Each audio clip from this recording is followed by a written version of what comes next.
what constitutes a video game has changed drastically over time.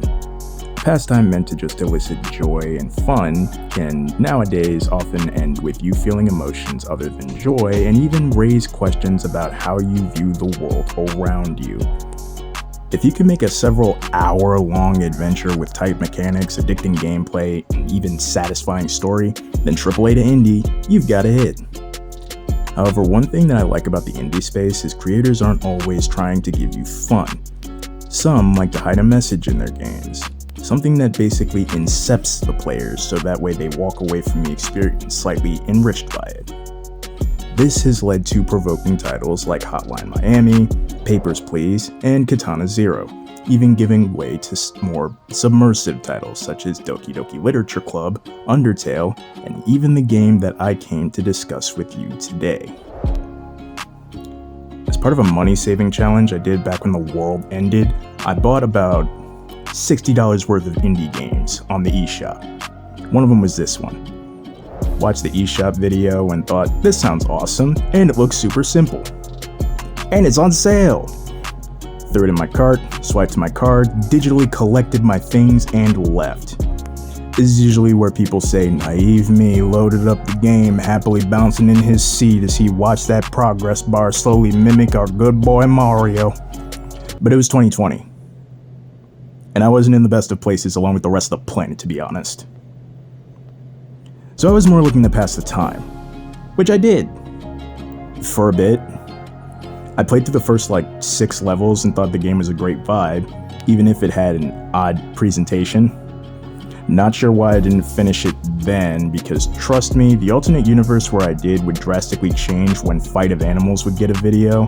Came back to stream the game because it has very low power consumption, and the dock that I have for my Switch is not from Nintendo, but is from Jeff Bezos. So the thing don't charge very well, you know? Little did I know that by getting through those 6 levels all that time ago, I was practically halfway through the game. But even more little did I know that the Switch version is not the definitive version of the game. Switching into the AU where I'm a PC gamer, there's a lot of alternate universes, just trust me on that. So this version of me has an absolute unit of a storage drive on my laptop. There's actually a whole nother setting as well as 4 other songs that were released in some update for the PC release. And the mobile releases, well, they didn't get that.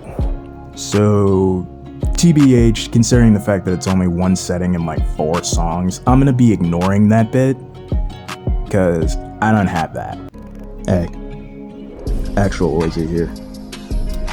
I'll cut in when necessary to explain the full version since the game is non-intensive, so, I got it on Steam. Also, it was on sale. Wait, we haven't told that joke yet. The game's easy to pick up and hard to put down once you get into it. The game uses all of the face buttons and sticks, but only focuses in 3 directions. Left, right, and center, effectively making the game run on 3 buttons, with one hand. The PC release uses A, B, X, Y, and left, up, right. The down and S key both do jack all. Same for the D-pad on a controller, actually. Pressing down on the D-pad on a controller doesn't do anything for the PC release. Oh yeah, the game also uses WASD. The game uses WAD, not WASD. And when you really get into the game and get comfy with the controls, it almost becomes second nature. I mean, this is effectively a metronome simulator. It's the cryptic story that's being told through vague one-off text messages, apparently sent by very well-rendered digital dudes who end up meeting you for a game of table tennis, where you absolutely stomp them in a rally while listening to lo-fi beats to lie awake at 4 a.m. to. Our story opens. It's a nice day outside. You start off in a subway, sitting on a bench. Pressing down makes you leave, which pretty much shuts the game down. Pressing left or right will be the train cars that you need to board up to actually play the game. To the right, you actually have the main game, your story. What, he's talking about actually right now. While on the left, you have free play. You can change what song is currently being played. You can swap what tracks you want to listen to. Maybe change how the game is actually playing at the time. I open my phone. I have a text. An entity will send you actual text messages outside of your opponents. They appear to express some sort of worry for you. Also, a bit of a correction fix. The text messages that you're getting from any of the other players are not actually text. These are things that they're saying straight to your face. They're not texting them to you. You show up to the table, you ask how they're doing, and this is the immediate thing that falls out of their mouth. It's Ostrich. I just call him Oz. He says he doesn't want to talk about it and that we should just play. Here's the first level. Good old plain, boring, back and forth, single ball, fully lit, quiet vista ping pong. Your goal in each match is to just keep the rally going until the song ends. The ball will bounce between you and your opponent, and you need to hit the ball within these 3 squares. Or you could just say fuck it and effectively make it so that the ball doesn't leave the edge of the table. Doing this on PC will result in you missing eventually. The squares are more strict here. A helpful guide on Steam utilizes the drummer's technique of tapping your foot or nodding your head to the beat whilst only watching the squares since, the one that has the ball flying at it will light up a bit. Each time you defeat a player, you get another text, all of which seem to carry some kind of tone to their words. As you go about, the vistas will change and the message will become a bit more clear. Your opponent's mask will change to an 8-bit rendition of whatever face sent you a message. They'll always play with a hand in their pocket and their clothes don't change, so effectively they're stomping you while looking like straight up trash. So yeah, as you go about the scenery and meet the same guy, probably with a different face or something. All these dudes dress exactly the same, I don't know. Each location and opponent brings a new gimmick. The first stage is normal. The second stage has 2 active balls. Grow up. So I just call it double dutch. Third is open air, so the ball will be pulled by the wind. Fourth, your side is lit, and theirs isn't because of how decrepit the place is. And lastly, you've got the beach. The ocean, it obstructs the little squares. By now you've probably stopped using those though. And it's after beating this one that you reach the ending. Hey, me again. If you were wondering where the stuff in the content warning is, or were impatiently waiting for us to get to it, this is where that content warning really kicks in. So I'm gonna just put a bit of emphasis on this part here. Here's a timestamp if you don't do hospitals for specific reasons. Those of you who know. Alright, obligatory, you have been warned. I'm gonna cut back to Remi now. So after all the cryptic one-liners from all of your adversary with the many masks, you probably picked up on the subtle undertone of their words. Because if you didn't, the game smacks you right over the head with it now. What? Yeah. You're dead. The whole time there were signs of something being off, to be honest. Ostrich out of the gate is just unhappy and refuses to elaborate why. Monk is pissed as all get out and I haven't even friggin' done anything to him yet.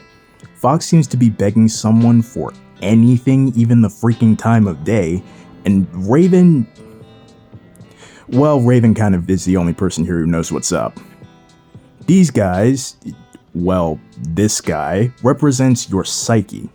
You're going through the 5 stages of grief in the literal crossroads of your mind. In the only way you know how. Being honest, playing this game back with that knowledge in mind really makes surveying the landscapes hit in a bit of a different way. Let me elaborate. So stage 1 is blank, bland, and straightforward. It's like you just got here, you don't know what's going on, Os is just, upset at something, you have no clue what else is going on. Stage 2, till another ball gets added, you're kinda just chilling. Stage 3, there's a sign on the ground. On Steam, there are areas near this sign that glitch out to draw your attention to the scenery. Oh yeah, and then there's this guy. That's a raven. I don't know why you're looking at me like that, it's a raven. You know, the scary death bird? Ravens in video games are just always never a good thing. You should just know this by now. What more do you want me to explain? Yo, I thought we were playing as Lo-Fi Girl, what the fuck? So yeah, players smarter than the average analog stick will quickly pick up on the fact that something isn't right, or at least notice the fact that nobody in a chilled out lo-fi metronome simulator is happy or at least neutral, and that's weird. Those, or you notice that this dude plays you one-handed and just follows you everywhere while switching his mask and, talking to you from the next car down. They're just an avatar meant to fight us until we finally learn that we don't have to fight it anymore. We can't. Ping Pong's story is a sad one, and if you're like me, you were expecting a solid payout. You get it. You'll need to process it, like a lot. I streamed the Switch version here on YouTube and was absolutely floored by the end because of how the game just throws you into it. A full stream of me struggling and fighting for time, starting off mellow and proceeding into fury, went through a bit of a depressive fit for a second, and then I just went completely numb until I finally won. My brain pumping so much dopamine that I couldn't even focus on anything until right when I got to the ending, and I'm just sitting in my chair, not aware of the fact that I'm sitting in a chair, unaware of the room that I'm sitting in because I have just been thrown into the upside freaking down.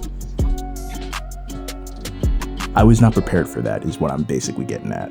Welcome to the timestamp. To lighten the mood a bit, I'm going to talk about the PC release a bit more, as now we get into where the releases differ, because once you beat the fourth guy and achieve the ending, that's kinda it on Switch.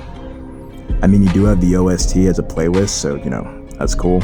However, PC got another table to return serve at, and another mode of play called Triple Mode, where on some returns, 2 fake balls will also come your way. They're slightly darker than the real one. You'll also actually be able to see the train station and car you're sitting in, seeing the mask change, and the ability to upload your own tracks so you don't have to be limited to the game OST, and you can keep coming back to play. The final vista is a Halloween map that adds 4 more tracks to the playlist that were previously mentioned in Triple Mode. While the Switch and mobile releases had some content removed, they still don't take from the overall experience this game is. If you've got $8, it's worth the buy. If it's on sale, well damn, it's dirt cheap, you gotta buy it now, it's that good. The creator gave constant updates on the state of the many releases, even linking to the next project, which is a rhythm baseball game with a punk OST. That makes the ad for it slam way harder than this freaking kid has any right to. Whether you like rhythm games, enjoy lo-fi, have cash to burn, or even if you just need a distraction, Lofi Ping Pong, even though you sat through heavy spoilers for a 3-year-old indie project, is worth the pickup, and I say it's a must-have with how often it's on sale. Thanks for watching. This one was kinda hard to do. I'll probably be slowing down on videos for a sec to edit a really big project. It's gone through several ideas and it's been stewing up for almost as long as what would have been the first original video. Fight of animals. So I'm just gonna do what works for me. Like the video, share the video, tell people about the timestamps. I mean that. Comment down below if the ending shocked you. How'd you feel? Could you feel? Okay, I'll stop now. Appreciate you, hon.